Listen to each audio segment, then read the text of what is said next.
Magandang araw po sa inyo lahat. Ngayon po ay araw ng Martes, March 4, 2025. Muli, welcome sa ating social media postulate na Salmot Salita. Mga kapatid, malapit na tayo pumasok sa panahon ng Kwaresma. Bukas ay Ash Wednesday. Ang ating ebanghelyo ngayon ay mula sa ebanghelyo ni San Marcos, na kung saan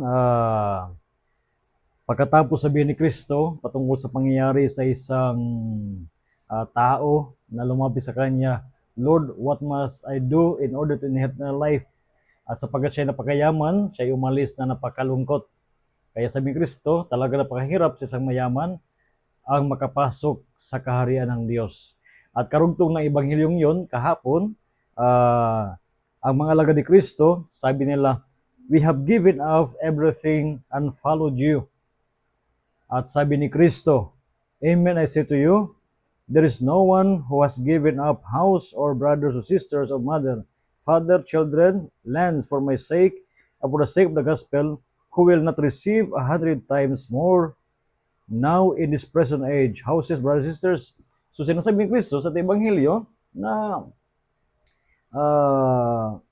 if you giving up everything for the sake of the gospel, for the sake of Christ, be sure that you will have your reward.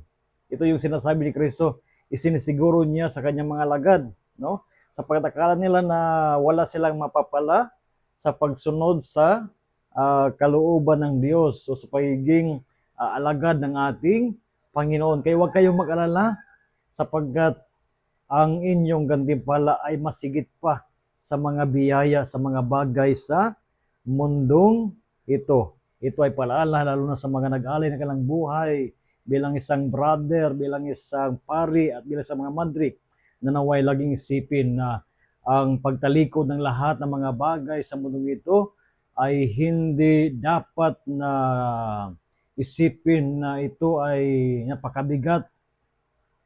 Hindi sa isipin na kawalan, datapwat ang kapalit nito ay masigit pa sa mga bagay sa mundo ito, ang buhay na walang hanggan, ang maging kaisa ng Diyos sa kanyang kaharian. Kahit pa man ganoon pa man sa mundong ito, sa ating pag-iwas sa mga bagay sa mundo ito, we can have more mothers, more fathers, more sister brothers sa ating paglilingkod sa mga lugar na ating pinupuntahan. Tunay nga habang tayo na sa mundong ito, tayo tumatanggap na ng kantipala mula sa Diyos. Again, a blessed day sa inyong lahat at pagpalain kayo ng Panginoon sa mga ito. And of course, rest assured that my prayers for each one of you. And I invite you to share this Salmo Salita video sa inyong mga kaibigan.